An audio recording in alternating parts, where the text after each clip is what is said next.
Praise the lord, shalom అలైకుం. యేసుక్రీస్తు నామంలో మీ అందరికీ శుభాభినందనలు తెలియజేస్తున్నాను. ఈరోజు అంశం మనం యేసుక్రీస్తు ఎవరు అనేది చూద్దాం.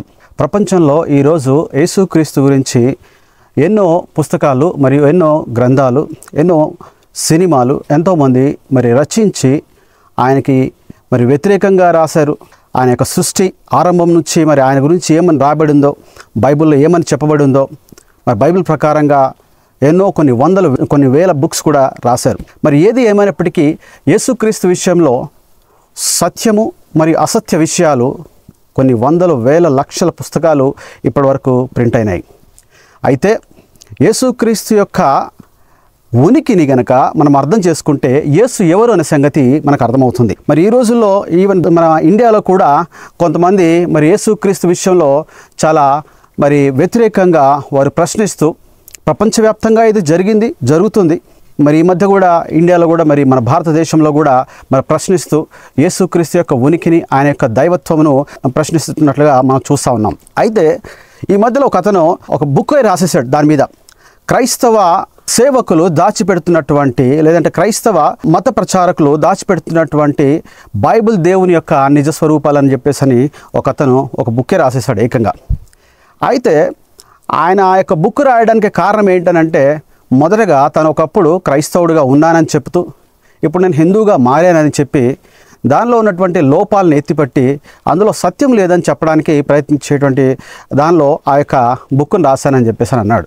అయితే నేను ఆ బుక్ విషయంలో లోతుగా వెళ్ళను, కానీ రెండు పాయింట్స్ అవి టచ్ చేస్తాను. తర్వాత మనం యేసు ఎవరైన విషయంలోకి వెళ్ళిపోదాం.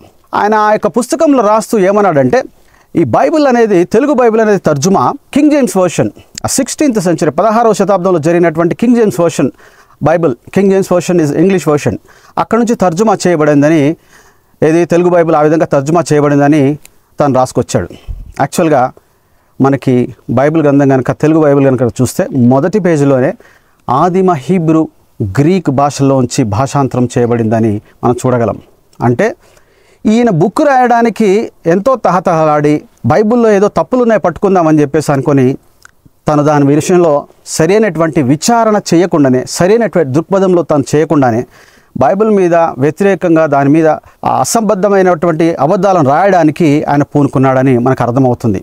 ఇది ఎందుకంటే తర్జుమా కింగ్ జేమ్స్ వర్షన్ నుంచి చెప్పడంలో, తర్వాత ఆదిమ హీబ్రూ, తర్వాత గ్రీక్ యొక్క తేడా ఎందుకు ఉంది అని అంటే, ఈవెన్ కింగ్ జేమ్స్ వర్షన్ కూడా హీబ్రూ గ్రీక్ నుంచి చేసిన కొన్ని ఆ తర్జుమా లోపాలు అందులో ఉన్నాయి.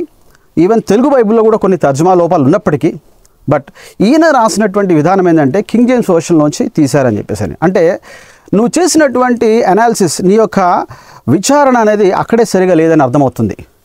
ఇక రెండవ పాయింట్ ఏంటంటే, నిర్గమకాండము 6వ అధ్యాయం 3వ వచనంలోకి వెళ్ళేసరికి ఆ యొక్క పాయింట్ అక్కడ తను రెండవ పాయింట్ నేను చేస్తే దానిలోంచి ఆ బుక్లోంచి మెన్షన్ చేస్తూ ఉన్నాను. అందులో ఏమన్నాడంటే, నేను సర్వశక్తిగల దేవుడును అని పేరు అబ్రహాము, ఇస్సాకు, యాకోబులకు ప్రత్యక్షమైతిని, కానీ యెహోవాను నా నామమున నేను వారికి తెలియబడలేదు అని చెబుతూ, సో యెహోవా అనేటువంటి నామము అబ్రహాము, ఇస్సాకు, యాకోబులకు తెలియదు, మోషే దగ్గర నుంచే వచ్చింది, దేవుడు మోషే టైంలోనే ఆ యొక్క పేరు పెట్టుకొని వచ్చాడు అని తను వాదించడం జరిగింది. ఆ బుక్లో కూడా ఆ విధంగా రాయడం జరిగింది. అయితే యాక్చువల్గా ఈయన ఎక్కడి నుంచి తీసుకున్నాడని అంటే, ఈ కింగ్ జేమ్స్ వర్షన్ బైబిల్లోంచి ఆ విధంగా రాయబడ్డది కదా, తను సొంత ఆ యొక్క అనాలిసిస్తో ఆ బైబిల్లో ఎక్కడ ఏమి ఆ యొక్క లోతులు దాని యొక్క రూట్స్లోంచి తీసుకోకుండా తను ఏకంగా ఒక బుక్కే రాసేసాడు. ఆల్మోస్ట్ 1,00,000 కాపీలు ప్రింట్ చేశాడంట. 20 నుంచి 30 లక్షల పైగా ఖర్చు అయి ఉంటుంది. సో తను చేసినటువంటి ఆ యొక్క అజ్ఞానమైనటువంటి ఆ యొక్క పనులకు ఆల్మోస్ట్ 30-40 లక్షలు ఖర్చు పెట్టాడు. దానికి తను ఎంత డీప్గా దాన్ని స్టడీ చేశాడో అక్కడే మనకు అర్థమవుతా ఉంది. సో ఈ నిర్గమకాండం 6వ అధ్యాయం 3వ వచనంలో కనుక చూస్తే, అక్కడ యాక్చువల్గా ఇంగ్లీష్ అంటే మీకు NASB ఆ వర్షన్లో కానీ, మిగతా అదర్ వర్షన్స్ లేదంటే హీబ్రూ రూట్స్లో కనుక చూస్తే, అక్కడ ఉన్నటువంటి వాక్యం ఏంటంటే, నేను సర్వశక్తి గల దేవుడను అంటే, దానిలో మీకు ఇంగ్లీష్ వర్షన్లో కనుక చూస్తే, was I not known my name to Abraham, Isaac and Jacob. Was I not known అంటే, నా యొక్క నామమును వారికి తెలియపరచబడలేదా అని చెప్పేసి ఆయన క్వశ్చన్ చేస్తున్నాడు. అక్కడ నిర్గమకాండం 6:3లో అక్కడ ప్రశ్నిస్తూ ఉన్నాడు. తెలుగులో దాన్ని ఏం చేశారనంటే, అబ్రహాము ఇస్సాకు యాకోబులకు ప్రత్యక్షమైతిని కానీ యెహోవాను నా నామమును నేను వారికి తెలియబడలేదు అని తెలుగు బైబిల్లో ఉంది. సో ఈ యొక్క వ్యక్తి ఈ తెలుగు బైబిల్ వరకు ఇంతవరకు చూశాడు. కానీ మరి నువ్వు ఒక నింద వేస్తున్నప్పుడు, ఒక దైవ గ్రంథం మీద నింద వేస్తున్నప్పుడు నువ్వు మరి దాని రూట్స్లో నుంచి కూడా ఏం రాయబడిందో ఆ వ్యక్తి చూసి ఉండాల్సింది ఉండే. అంటే ఈయన చిన్నప్పుడు ఈయన చర్చ్కి వెళ్ళేవాడంట, ఎవరితోనో కలిసి ఉండేవాడంట, వాళ్ళని ప్రశ్నలు అడిగాడంట. మరి ఆ ప్రశ్నలన్నింటినీ వాళ్ళు ఏం చెప్పలేకపోయారంట. సో అందుకని నేను క్రైస్తవ్యంలో నుంచి మరి హైందవ మతంలోకి నేను వచ్చానని చెప్పేసి అని చెప్తా ఉన్నాడు. సో అంటే దీన్ని బట్టి ఈ యొక్క రెండు పాయింట్స్ కనుక చూస్తే దీన్ని బట్టి ఈయన ఎంత లోతుగా బైబిల్ని చదివాడో విచారించాడో మనకు అర్థమవుతా ఉంది. కాబట్టి నా యొక్క సహోదరులారా, నేను మిమ్మల్ని రిక్వెస్ట్ చేసేది ఏంటంటే, మీరు బైబిల్ని లోతుగా చదవండి. బైబిల్లో ఉన్నటువంటి ఇంటర్ప్రిటేషన్, అనువాదము, దానికి సరిపడా చరిత్రతో కూడినటువంటి అనువాదము, లేదంటే ఆ బైబిల్ స్కాలర్స్ ఇచ్చినటువంటి ఇంటర్ప్రిటేషన్ని దాన్ని జాగ్రత్తగా గమనించండి. లేనట్లయితే ఈ వ్యక్తి ఏ విధంగా అయితే తను తొందరపాటుతో రాశాడో తెలీదు, లేదంటే తను ఒక మంచి పేరు తెచ్చుకోవాలని చెప్పేసి అనుకున్నాడో తెలియదు. కానీ మొత్తానికి జీవం గల దేవునికి వ్యతిరేకంగా వెళ్తున్నట్టుగా మనకు అర్థమవుతా ఉంది. మరి ఆయన ఈ యొక్క తప్పులు తెలుసుకొని మరలా తను రాసేటువంటి బుక్లో ఈ తప్పుల్ని రాశాను, దాన్ని ఒప్పుకొని వాటిని విడిచిపెడితే బాగుంటుందని నా యొక్క ఉద్దేశం. నేను ఆ విధంగానే ఆశిస్తూ ఉన్నాను. సో ఈ రోజుల్లో మన యొక్క సబ్జెక్టులోకి వద్దాం. యేసుక్రీస్తు ఎవరు? సో ఇది ప్రపంచవ్యాప్తంగా మ్రోగుతున్నటువంటి సబ్జెక్ట్.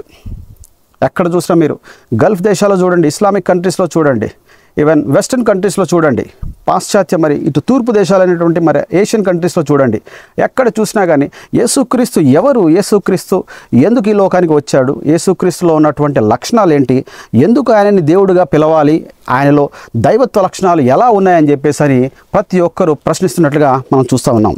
అయితే యేసుక్రీస్తు గురించి ఈ ప్రశ్నలు వేసే వాళ్ళల్లో ముఖ్యంగా ముస్లిం సోదరులు కూడా ఏం ప్రశ్న వేస్తారంటే, యేసుక్రీస్తు నేను దేవుడను నన్ను ఆరాధించండి అని ఎక్కడ చెప్పుకున్నాడు బైబిల్లో? ఆ విధంగా చెప్పుకుంటే మేము నమ్ముతాం. యేసుక్రీస్తు ఎప్పుడు కూడా తన దైవత్వాన్ని చెప్పలేదు కాబట్టి మేము నమ్మము అని వారు కూడా చెప్తూ ఉంటారు చాలా సందర్భాల్లో. అయితే యేసుక్రీస్తు వచ్చి జీవించి శరీరధారిగా ఈ లోకానికి వచ్చి శరీరధారిగా జీవించి ఆయన మరణించి తిరిగి పునరుద్ధానం అయిపోయిన తరువాత చాలా వందలు వేల మంది, లక్షల మంది, దాదాపుగా 3 లక్షల మంది యేసుక్రీస్తు తర్వాత వచ్చి మేము దేవుళ్ళం, మమ్మల్ని ఆరాధించండి అని చెప్పుకున్నారు. వాళ్ళు దేవుళ్ళుగా ఆరాధింపబడ్డారు, వాళ్ళు చనిపోయారు, పాతిపెట్టబడ్డారు, తిరిగి లేవలేదు వాళ్ళు. సో వారి యొక్క పరిస్థితి ఇప్పుడు చూస్తే వారి యొక్క గోరీలు, వారి యొక్క సమాధులు ఆ విధంగా అలాగే ఉన్నాయి, అందులోంచి బయటకు రాలేని పరిస్థితిలో ఉన్నారు. యేసుక్రీస్తు సమాధి కనుక చూస్తే అది ఇప్పటికీ ఇస్ అ ఓపెన్ టూమ్. ఆయన చెప్పారు స్పష్టంగా, నేను చనిపోబోతున్నాను, 3 రోజులు ఇదిగో నేను ఈ యొక్క భూమిలో నన్ను పాతి పెడతారు, ఆ తర్వాత 3వ దినమున నేను తిరిగి లేస్తానని చెప్పేసి అన్నాడు. ఆయన చెప్పిన విధంగా ఆయనను చంపారు.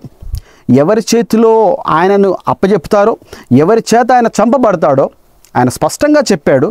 ఆ వాక్యాలు స్పష్టంగా నెరవేరబడినాయి. తరువాత ఆయన తిరిగి 3వ దినంన లేచినట్టుగా మనం చూడగలం. ఎందుకంటే ఈ యొక్క బైబిల్లో చూసినప్పుడు మరి శిష్యులు యేసుక్రీస్తుని చంపినప్పుడు ఆ యోహాను తప్పించి ఇంకెవరు లేరు. పేతురు కొంచెం కాస్త దగ్గరగా ఫాలో అవుతూ వచ్చాడు, ఆ తర్వాత భయపడినాడు, ఆయన కూడా పారిపోయాడు. సో ఏ ఒక్క శిష్యుడు కూడా లేరు. ఎందుకనంటే యేసుక్రీస్తు శిష్యులు కనుక కనబడితే మమ్మల్ని కూడా ఎక్కడ చంపేస్తాడో అని చెప్పేసి అని వారు భయపడ్డారు. సో యేసుక్రీస్తు ఎప్పుడైతే తిరిగి పునరుద్ధానమైపోయి మొదటగా ఆ యొక్క స్త్రీలకు కనబడి, ఆ మరియకి, తర్వాత ఇంకా మిగతా ఆ స్త్రీలకు కనబడి, ఆ తర్వాత శిష్యులకు కనబడినప్పుడు వారు నమ్మి వారు తమ ప్రాణాన్ని ఇవ్వడానికి కూడా సిద్ధపడ్డారు. ఏ విధంగా అయితే వారు పిరికితనంతో పిరికి పందలుగా పారిపోయినటువంటి ఈ యొక్క శిష్యులు పునరుద్ధాన శక్తిని చూసిన తరువాత యేసుక్రీస్తు కొరకై చనిపోవడానికి వారు సిద్ధపడ్డారు. అంటే వారిలో ఆ సత్యం యొక్క శక్తి ఏ విధంగా వారిని ముందుకు తీసుకువెళ్ళిందో మనం గమనించగలం. అయితే యేసుక్రీస్తు మరి ఆయన దేవుడిగా చెప్పుకుంటే దేవుడైపోతాడా అనే ప్రశ్నకి నేనైతే బైబిల్ ప్రకారంగా యేసుక్రీస్తు ఇచ్చినటువంటి నిర్వచనం దేవుడు ఎవరు అనంటే యోహాను సువార్త 4వ అధ్యాయం 24వ వచనంలో ఉంటుంది. దేవుడు ఆత్మ గనుక ఆయనను ఆత్మతోనూ సత్యంతోనూ ఆరాధించండి అని ఆయన చెప్తున్నట్లుగా మనం గమనించగలం.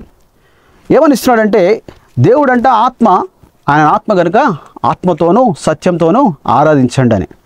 అంటే యేసుక్రీస్తు కనుక ఇప్పుడు శరీరధారిగా ఉన్నప్పుడు తను కనుక నిజంగా నేను దేవుడిని నన్ను ఆరాధించండి అని కనుక చెప్పుంటే యేసుక్రీస్తు ఇచ్చినటువంటి నిర్వచనం ఏంటి? దేవుడు ఆత్మ గనుక ఆయన ఆత్మతోనూ సత్యంతోనూ ఆరాధించమంటున్నాడు. ఈయన శరీరధారిగా ఉండి చెప్తే ఈయన దేవుడు ఎలా అవుతాడు?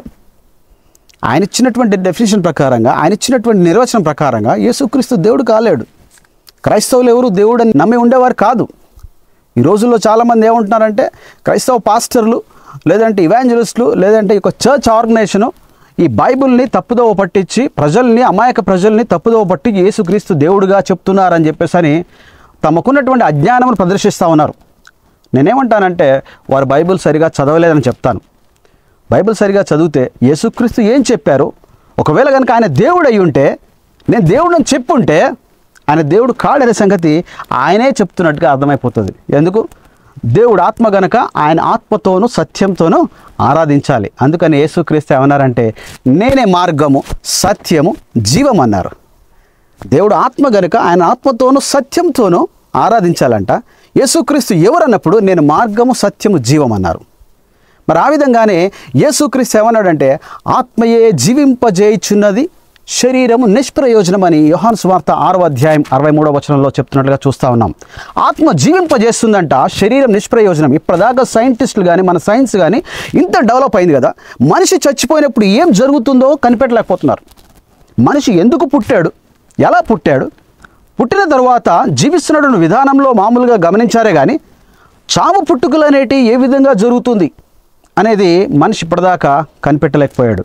సో యోహాను సువార్త 6వ అధ్యాయము 63వ వచనంలో కనుక గమనించినట్లయితే యేసుక్రీస్తు ఏమంటున్నారంటే ఆత్మయే జీవింపజేయుచున్నది, శరీరము నిష్ప్రయోజనం అని చెప్తా ఉన్నారు. సో ఆత్మ జీవింపజేస్తుందంట, శరీరం నిష్ప్రయోజనము. సైంటిస్ట్ ఇప్పటివరకు మనిషి ఎందుకు పుడుతున్నాడో, ఎలా చనిపోతున్నాడో ఇంతవరకు వారు కనిపెట్టలేకపోయారు. అంటే హార్ట్ ఫెయిల్యూర్ అవడం వల్ల చనిపోతున్నాడు, లేదంటే ఆర్గాన్స్ ఫెయిల్యూర్ అవడం వల్ల చనిపోతున్నారు అని చెప్తున్నారు. కానీ మనిషి చనిపోవడానికి అన్ని అవయవాలు ఉన్నాయి కదా, ఎందుకు చనిపోతున్నాడు అది? సో అంటే ఇందులో ఉన్నటువంటి విషయం ఏంటంటే ఆ యొక్క ఆత్మ ఎప్పుడైతే మనిషి యొక్క దేహమును వదిలివేస్తుందో ఆ యొక్క సమయాన్ని, లేదంటే ఆ యొక్క ఇన్సిడెంట్ టైంని దాన్ని వారు కనుక్కోలేకపోతున్నారు. అందుకనే యేసుక్రీస్తు ఏం చెప్పారంటే ఆత్మ జీవింపజేస్తుందంట, శరీరం నిష్ప్రయోజనం. అంటే శరీరం జీవించి ఉన్నదంటే అందులో ఆత్మ జీవింపజేస్తుందని అర్థం. అందుకనే శరీరం మిగిలే ఉంటుంది. మంచి యవనస్తుడు మంచి ఆరోగ్యవంతంగా ఉంటాడు కానీ చనిపోతాడు. ఎందుకు? ఆయనలో ఆత్మ జీవింపజేసే ఆత్మ లేదు కాబట్టి. అంటే ఈ కొన్ని విషయాలు కనుక మనం గమనిస్తే యేసుక్రీస్తు చెప్పినటువంటి సత్యం ఏంటో మనకు అర్థమవుతుంది. అందుకనే యేసుక్రీస్తు యొక్క మాటలు ఆయన ఏమన్నాడు, ఇంకా 6వ అధ్యాయం 63వ వచనంలో చాలా స్పష్టంగా అంటాడు. అక్కడ నా మాటలు ఆత్మయు జీవమై ఉన్నాయి అంటూ ఉంటాడు. ఆయన మాటలంట ఆత్మయు జీవమై ఉన్నాయంట. అంటే లాజరు ఇటు బయటికి రా అని పిలిచినప్పుడు ఆయన మాటలు ఏమై ఉన్నాయని ఆత్మయు జీవమై ఉన్నాయంట. ఆయన జీవింపజేసేటువంటి మాట మాట్లాడాడు కాబట్టి ఆ చనిపోయినటువంటి లాజరు ఆయన తిరిగి ఆ యొక్క సమాధిలోంచి బయటికి రాగలిగాడు. అంటే యేసుక్రీస్తు యొక్క దైవత్వ విషయాలను కనుక మనం తెలుసుకోవాలనుకుంటే మాత్రం ఆయన దేవుడే అని చెప్పుకుంటే ఆయన కూడా ఒక బాబా అయిపోయి ఉండేవాడు. చాలామంది ఈ లోకంలో బాబాలు స్వాములు వచ్చారు, దేవుళ్ళని చెప్పుకున్నారు, చనిపోయారు. వాళ్ళకేం జరిగిందో వాళ్ళకే తెలీదు. వాళ్ళు ఐసీయూలో ఉన్నారు, దీనిలో ఉన్నారు. వాళ్ళందరినీ విమర్శించడం అని కాదు, కానీ వారికే తెలీదు ఏం జరగబోతుందో అనేది. కానీ యేసుక్రీస్తు వారు క్లియర్గా ఏం చెప్పారంటే నేను పైనుంచి వచ్చాను, మీరందరూ కిందివారు. పైనుంచి వచ్చేవాడు అందరికీ పైవాడు, మీరంతా ఈ లోక సంబంధులు అని చెప్పాడు ఆయన. యేసుక్రీస్తు మాటల్లో కనుక మనం అర్థం చేసుకుంటే, ఆయన చెప్పినటువంటి విషయాలు కనుక అర్థం చేసుకుంటే ఆయన ఎవరో మనకు అర్థమవుతూ ఉంటుంది.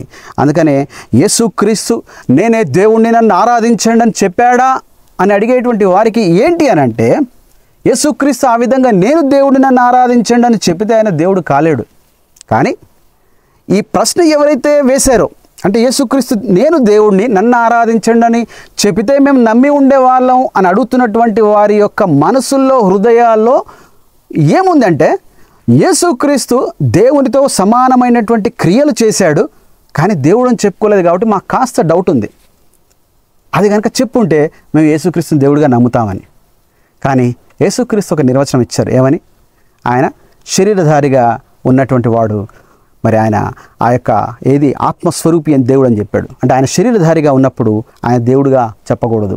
అందుకనే శరీర నియమాన్ని ఆయన పాటించాడు. అంటే తాను చేసినటువంటి నియమాన్ని తానే పాటించినట్లుగా మనం చూడగలం. ఆయన ఒక ఇల్లును కట్టుకున్నాడు.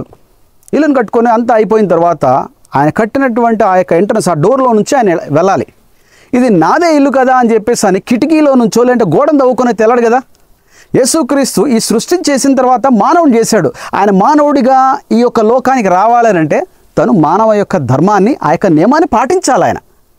ఆయన మానవుడిగా రాకముందు అబ్రహాముకు, మోషేకి, మరి పాత నిబంధనలో ఉన్నటువంటి ప్రవక్తలందరికీ కనబడుతూ వచ్చాడు ఆయన. అందుకని పాత నిబంధనలో మనం చూసినట్లయితే, ఇదిగో యెహోవా వాక్కు ప్రత్యక్షమవగా, యెహోవా వాక్కు సెలవిచ్చినదేమనగా అని చూస్తూ ఉంటాం. దస్ సేస్ ద లార్డ్ అని చెప్పేసి అని అంటూ ఉంటుంది. ఈ పాత నిబంధనలో ఉన్నటువంటి యెహోవా వాక్కు శరీరధారిగా వచ్చినప్పుడు, ఎప్పుడు? యోహాను సువార్త 1వ అధ్యాయము 14వ వచనంలో ఏముంటుంది? అక్కడ వాక్యము శరీరధారిగా వచ్చింది కదా. అక్కడ కనుక గమనించేట్లయితే, మనం చదివినట్లయితే, ఆ వాక్యము శరీరధారి అయి కృపాత సత్య సంపూర్ణుడిగా మన మధ్య నివసించెను అని ఉంటుంది.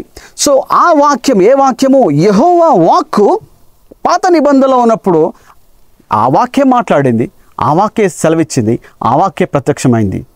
అందుకని యేసుక్రీస్తు వారు అంటారు, తండ్రిని ఎవడును ఏ కాలమందును చూడలేదు, తండ్రిని బయలుపరిచింది కుమారుడు మాత్రమే. తండ్రి యొక్క స్వరము ఎవడు ఎప్పుడును చూడలేదు, నేను మాత్రమే తండ్రితో నేను డైరెక్ట్గా మాట్లాడానన్నారు. అందుకని యేసుక్రీస్తుని మిగతా ప్రవక్తలతో పోల్చడానికి కొంతమంది ప్రయత్నిస్తూ ఉంటారు, ముఖ్యంగా ముస్లిం సోదరులు. మరి ముస్లిం సోదరులు ఒకటి గమనించాలి. యేసుక్రీస్తు వారు డైరెక్ట్గా ఏమన్నారంటే తండ్రి, యెహోవా దేవుడు. అంటే ఆ నామం విషయంలో కూడా మనం చూద్దాం, ఎవరు? యెహోవా, యేసు తర్వాత చూద్దాం మనం. కానీ ఈ తండ్రిని నేను I have direct contact with father అన్నాడు ఆయన. తండ్రి ఏదైతే పలకమంటున్నాడో నేను అది పలుకుతున్నా అన్నాడు ఆయన.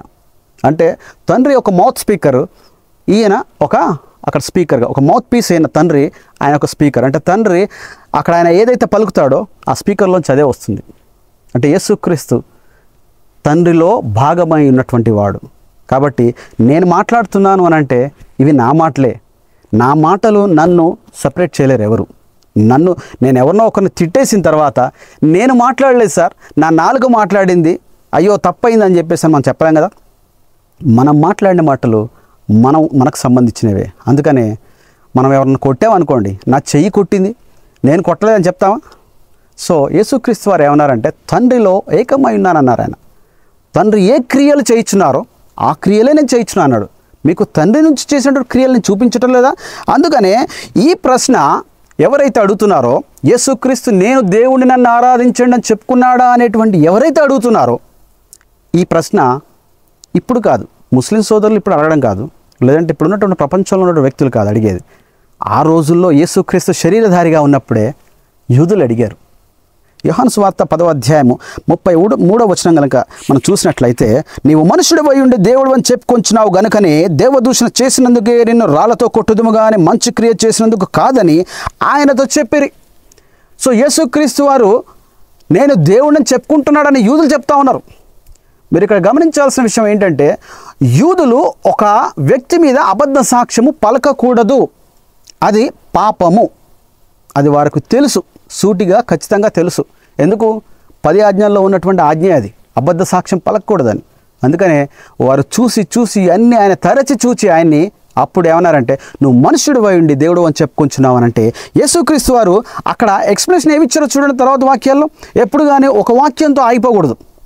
ముఖ్యంగా ముస్లిం సోదరులు మనకి ఒక వాక్యం అక్కడే చూసి అక్కడే చూపించి మనకు అక్కడే ఆగిపోతారు. నో, ఆ విధంగా చూడకూడదు, మనం ఆ విధంగా చదవకూడదు. దాని కాంటెక్స్చువల్గా, దాని సందర్భానుసారంగా పైన క్రింద అక్కడంతా ఉంటుంది. దానికి ఒక వివరణ అంతా యేసుక్రీస్తు వారు చెప్పడం కానీ బైబిల్లో చెప్పడం కానీ జరుగుతుంది. లేదంటే దానికి క్రాస్ రెఫరెన్సెస్ ఉంటాయి, మళ్ళీ దాన్ని ఎక్కడి నుంచి మాట్లాడారు అనేది. సో అదంతా గమనించాలి మనం. అందుకనే ఆ యొక్క అనువాదము లేదంటే ఇంటర్ప్రిటేషన్ని సరిగా అర్థం చేసుకోవాలి. యోహాను సువార్త 10:34 కనుక చూస్తే, అందుకు యేసు, మీరు దైవములని నేనంటిని మీ ధర్మశాస్త్రంలో వ్రాయబడి ఉండలేదా? మీరు దైవములని నేనంటినని మీ ధర్మశాస్త్రంలో వ్రాయబడి ఉండలేదా? మీ ధర్మశాస్త్రంలో ఏంటి? యేసుక్రీస్తుకు ధర్మశాస్త్రం లేదా? ఆయన కాదా? ఆయన యూదుడు కాదా? మన ధర్మశాస్త్రంలో అనాలి ఆయన ఇక్కడే చెప్పేస్తున్నాడు చూసారా, మీ ధర్మశాస్త్రంలో వ్రాయబడి ఉండలేదా అంటే ఏంటి? It is written, it is given by me. నీ యొక్క ధర్మశాస్త్రము ఇవ్వబడింది ఎవరి ద్వారా? నాతో ఇవ్వబడింది, నా ద్వారా ఇవ్వబడింది. కాబట్టి మీ ధర్మశాస్త్రంలో వ్రాయబడి ఉండలేదా అని ప్రశ్నిస్తూ తర్వాత చూసినట్లయితే, లేఖనము నిరర్ధము కానేరదు కదా, దేవుని వాక్యం ఎవరికి వచ్చినో వారే దైవములను చెప్పిన ఎడల నేను దేవుని కుమారుడని చెప్పినందుకు తండ్రి ప్రతిష్ఠ చేసి ఈ లోకంలోనికి పంపిన వానితో నీవు దేవదూషణ చేయుచున్నావు అని చెప్పుదురా అని ఆయన ఉన్నాడు. ఇక్కడ రెండు ఉన్నాయి విషయాలు. చాలామంది ఇక్కడితో ఆగిపోతారు. లేఖనము నిరర్ధకం కానేరదు కదా, దేవుని వాక్యమే ఎవరికి వచ్చినో వారే దైవములను చెప్పిన ఎడల, ఇక్కడ వరకు ఆగిపోతారు అంతే. అంటే ఎవరికి వాక్యం వస్తే వారు దైవములు, అంటే దేవుళ్ళు. కాబట్టి యేసుక్రీస్తు కూడా దేవుడు, యూదులు కూడా దేవుడు, నువ్వు దేవుడు, నేను దేవుడు అని చెప్పేసరి ఇలాంటి బోధలు కొంతమంది అంటే ఈ వక్రీకరణ చేస్తూ ఉన్నారు. అక్కడ ఆయన రెండు విషయాలు చెప్పారు. ఆయన పాత నిబంధనలో న్యాయాధిపతులను పెట్టినప్పుడు దేవుడు అంటే ఫరోకి మోషేని ఏమని చేశాడు? దేవుడిగా చేశాడు. అంటే మోషే ఏం చెప్తే అది ఆ విధంగా. అంటే ఆయన ఇచ్చినటువంటి మీనింగ్ అక్కడ మనం చూస్తే అర్థమవుతూ ఉంటుంది. సో యేసుక్రీస్తు వారు కూడా ఇక్కడ మనకు అదే చెప్తా ఉన్నారు. ఆ విషయంతో ఆగకుండా ఆయన ఏమంటున్నారంటే నెక్స్ట్ వచనానికి వెళ్ళిపోయి అక్కడే, దేవుని వాక్యం ఎవరికి వచ్చినో వారే దైవములను చెప్పిన ఎడల నేను దేవుని కుమారుడనని చెప్పినందుకు తండ్రి ప్రతిష్ఠ చేసి ఈ లోకంలోనికి పంపిన వానితో నీవు దేవదూషణ చేయుచున్నావు అని చెప్పుదురా? ఎవరు ప్రతిష్ఠ చేశారంట? తండ్రి ప్రతిష్ఠ చేశాడు, నన్ను ఈ లోకంలోనికి పంపాడు అన్నాడు ఆయన. అంటే మీరు దైవంలని కాకుండా మీరే కాదురా నాయన, కానీ నేను ప్రతిష్ఠ చేయబడి పైనుంచి పంపబడ్డవాడిని అని చెప్తున్నాడు ఆయన. అందుకనే వీరు ఎప్పుడైతే యేసుక్రీస్తు నువ్వు దేవుడవని చెప్పుకొంచున్నావని ఆయన మీద నింద మోపినప్పుడు ఆయన ఈ ఎక్స్ప్లెనేషన్లో క్లియర్గా ఆయన మరి నేను దైవాంశుడను, నాలో దైవత్వం ఉందని ఆ వాక్యాలు చెప్తున్నట్టుగా మనం చూస్తా ఉన్నాం. అందుకని ఆయన ఎక్కడ దాన్ని వ్యతిరేకించలేదు. నేను దేవుడిని ఎక్కడన్నా అనలేదు ఆయన. ఆ మాట అనకుండా దానికి సపోర్టివ్గా వాళ్ళకి జ్ఞానోదయం చేయడానికి వాళ్ళకి ఆ వాక్యాలు ఇస్తూ ఉన్నాడు ఆయన. నేను ఒరే బాబు ఇక్కడ నుంచి కాదు నేను వచ్చింది, ఈ లోకం నుంచి కాదు నేను వచ్చింది, తండ్రి నన్ను ప్రతిష్ఠించి ఈ లోకంలోనికి నన్ను పంపాడని చెప్పేసి అని ఆయన చెప్తా ఉన్నాడు. మరి ఇంకా యోహాను సువార్త 14వ అధ్యాయము 19వ వచనం కనుక చూస్తే అక్కడ ఫిలిప్ అడుగుతూ ఉంటాడు. అక్కడ చూస్తే యేసు, ఫిలిప్పు, నేను ఇంతకాలం మీ యొద్ద ఉండిన నీవు నన్ను ఎరుగవా? నన్ను చూచిన వాడు తండ్రిని చూచి ఉన్నాడు కనుక తండ్రిని మాకు కనపరచమని ఎలా చెప్పుచున్నావు అనేటువంటి మాట ఇక్కడ యేసుక్రీస్తు క్వశ్చన్ చేస్తూ ఉన్నాడు. అంటే నన్ను చూచిన వాడు తండ్రిని చూచినట్లే అనలేదు ఆయన. చూచినట్లే అంటే కంపారిటివ్ అవుతుంది, అది పోలిక అవుతుంది. నన్ను చూచిన వాడు తండ్రిని చూచి ఉన్నాడని అక్కడ చెప్తా ఉన్నాడు. అంటే ఈ వాక్యం అర్థం కాని వారికి ఈ వాక్యాన్ని కూడా వక్రీకరించే వాళ్ళు చాలామంది ఉన్నారు. అందుకని ఈ వాక్యం అర్థం కాని వారికి ఏంటనంటే దేవుడిని దేంతో పోల్చి చెప్పలేము, ఎందులోనూ పోల్చలేము. కానీ వీరికి కాస్త ఒక ఉదాహరణతో, అది మనం ఆ ఉదాహరణతో దేవుని యొక్క పోలికను మనం చెప్పడం అని కాదు, కానీ వీళ్ళకి అర్థం చెప్పడానికి కనీసం వీళ్ళకి అర్థమవుద్దేమో అని చెప్పే ప్రయత్నంలో నేను ఒక చిన్న ఉదాహరణ చెప్తాను. ఒక స్వీట్ హౌస్కి వెళ్ళారు మీరు, 1 కేజీ 2 కేజీ స్వీట్ తీసుకోవాలనుకున్నారు, మైసూర్ పాక్ ఏదో తీసుకోవాలనుకున్నారు. సో అక్కడ మైసూర్ పాక్ ఉంది. సో దానిలో ఒక చిన్న పీస్, శాంపుల్ పీస్ ఇవ్వమన్నారు, టేస్ట్ చూస్తాను అది అన్నారు. అది తీసుకున్నారు, అది టేస్ట్ చేశారు. దాని రంగు, రుచి, వాసన మీరు ఏదైతే తిన్నారో అక్కడ ఆ స్వీట్ హౌస్లో ఉన్నటువంటి ఆ యొక్క రంగు, రుచి, వాసన అదే ఉంటుంది. ఇందులో దానికి తేడా ఏముండదు. ఇది బాగా స్వీట్గా ఉండి అక్కడ వచ్చేసి అది పుల్లగా లేదంటే చేదుగా అక్కడ పాడైనట్టుగా ఉండదు అది. సో యేసుక్రీస్తు వారు ఏమంటున్నారంటే ఈ యొక్క స్వీట్ ఏ విధంగా అయితే దీన్ని టేస్ట్ చేసావో, ఇది తిన్నావు కాబట్టి నువ్వు అది తీసుకుంటావు. ఇది బాగాలేదనుకో అది బాగుంటుంది, ఇది బాగుందనుకో అది బాగుంటుంది అని చెప్పేసి తీసుకుంటావు. సో నన్ను చూచిన వాడు తండ్రిని చూచాడు అంటున్నాడు. చూచినట్లే అనట్లేదు ఆయన. There is no comparative. It is almost is saying as like you have seen the father. అంటే మీరు నన్ను చూచారు, తండ్రిని చూచి ఉన్నారని చెప్పేసి అని యేసుక్రీస్తు వారు క్లియర్గా మనకు అక్కడ చెప్తా ఉన్నారు. అంటే యేసుక్రీస్తుని మనము ఆయన దైవత్వం మనం కనుక ప్రశ్నించినట్లయితే ఆయనలో ఉన్నటువంటి చాలా విషయాలు, ఇంకా మరి ఆయన ఎందుకు మనము నమ్మాలి అని చెప్పేసి చూసినట్లయితే ఇదే యోహాను సువార్త 10వ అధ్యాయము క్రింద వచనాలు కనుక చూసినట్లయితే మనం ఇంకా నేను నా తండ్రి క్రియలు చేయని ఎడల నన్ను నమ్మకుడి అంటున్నాడు 10:37లో.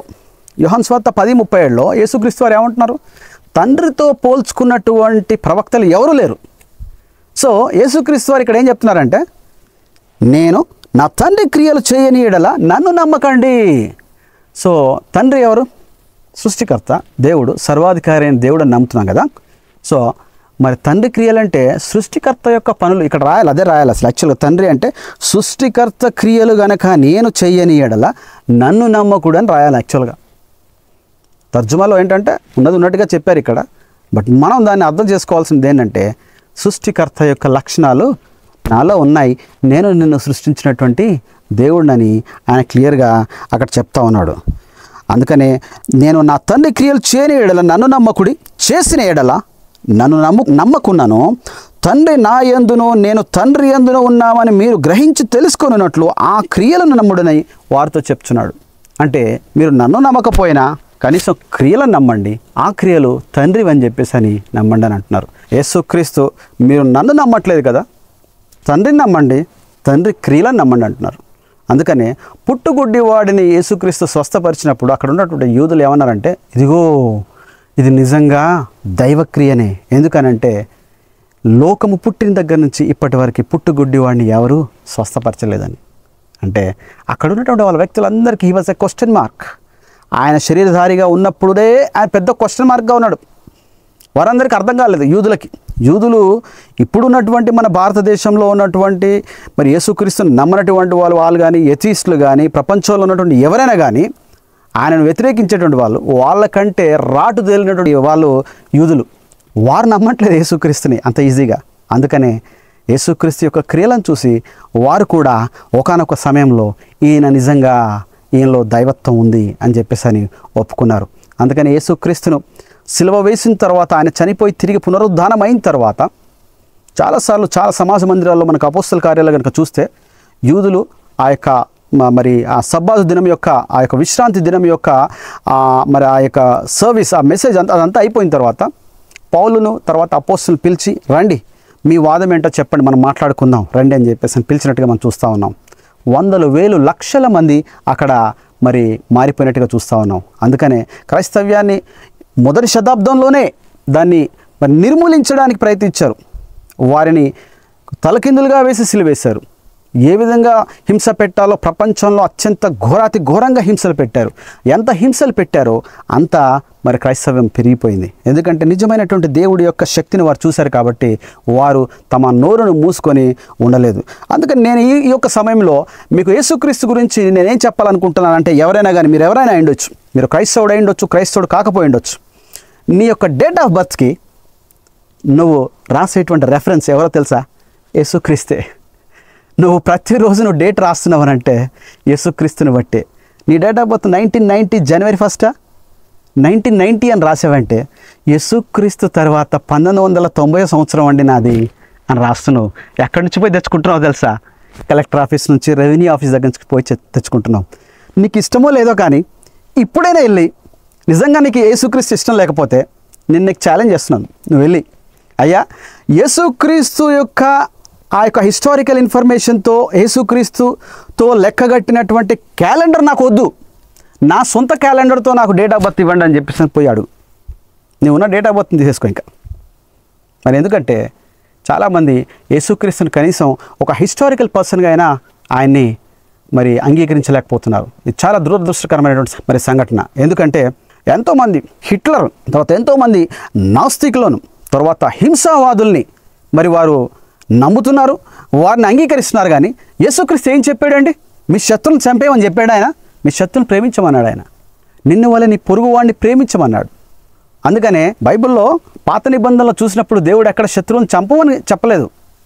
శత్రువులకి అక్కడ ఒక గుర్తింపు, అంటే దేవుడు ఎవరినైతే ఎన్నుకున్నాడో ఆ ప్రజలను చంపడానికి వచ్చినటువంటి ఆ దుర్మార్గులను దేవుడు అక్కడ వారిని ఆ సమయంలో నిర్మూలించడానికి ఆయన అనుమతించాడే తప్పితే అక్కడ 10 ఆజ్ఞల్లో ఉన్నటువంటిది నిన్ను వల్ల నీ పొరుగు వాడిని ప్రేమించండి అని 10 ఆజ్ఞల్లో ఉంది అది. అందుకని యూదుల్లో ఒక అతను వచ్చి అడిగాడంట, నిన్ను వల్ల నీ పొరుగు వాడిని ప్రేమించండి అని వాక్యం ఉంది కదా, ఆజ్ఞ ఉంది కదా, మరి నా శత్రువుని నేనేం చేయాలని చెప్పేసి అని అక్కడ ఉన్నటువంటి ఆ యొక్క ధర్మశాస్త్ర ఉపదేశకులను అడిగినప్పుడు వారు ఏం చెప్పారంటే, నీ శత్రువుని నువ్వు ధర్మశాస్త్రంలో ఏం లేదు కదా, అయితే నువ్వు చంపేయచ్చు అన్నట్టుగా తమ సొంత అభిప్రాయం చెప్పారు. కానీ యేసుక్రీస్తు దానికి ఇచ్చినటువంటి భావం ఏంటంటే నిన్ను వల్ల నీ పొరుగువాడిని ప్రేమించమని చెప్పడమే కాకుండా నీ శత్రువుని ప్రేమించమని చెప్పారు. అంటే ఈ ధర్మశాస్త్రంను బోధించినటువంటి వాళ్ళు దాన్ని ఏ విధంగా తప్పుగా అర్థం చేసుకున్నారో యేసుక్రీస్తు దాన్ని సరిచేసినట్లుగా చూస్తూ ఉన్నాం. అందుకనే నేను ఒకటే మీకు చెప్పేది, మిమ్మల్ని ఒకటే ఇన్వైట్ చేసేది, మీ జన్మదినాన్ని, మీ బర్త్డేని మీరు గౌరవిస్తారు కదా, హ్యాపీగా మీరు దాన్ని సెలబ్రేట్ చేసుకుంటారు కదా. మీ జన్మదినానికి ఒక రెఫరెన్స్ డేట్ తీసుకుంటున్నారు యేసుక్రీస్తుతో, ఆయన ఎవరు ఏంటి అనేది తెలుసుకుంటే మంచిది. కాబట్టి ఈ రోజుల్లో యేసుక్రీస్తు మీద వచ్చినటువంటి ఏ ఒక్క ప్రశ్నకైనా ప్రతి ప్రశ్నకి బైబిల్ నుంచి సమాధానం చెప్పడానికి మేము సిద్ధంగా ఉన్నాం. బైబిల్ మీరు చదవండి. మీరు బైబిల్ చదివి నిత్య జీవానికి కావాల్సింది, మీరు చనిపోయిన తర్వాత ఎక్కడికి వెళ్తారో మీకు తెలియదు. బైబిల్ చెప్తుంది ఎక్కడికి వెళ్తారు, ఏం చేస్తారన్నది. చనిపోయిన తర్వాత చెప్పేటువంటి మనిషి ఎవరూ లేరు. పైనుంచి నేను వచ్చా అన్నారు, నేను పైకి తీసుకెళ్తా అన్నాను. సో కాబట్టి ఆ పైనుంచి వచ్చినటువంటి వాడు అందరికంటే పైవాడు. ఆ పైవాడు యేసుక్రీస్తు. ఆయన నమ్ముకొనండి. ఆయన చెప్పినటువంటి బోధలు ఏంటో మీరు గమనించండి, రక్షణ పొందండి. దేవుడి వాక్యాన్ని దీవించునుగాక.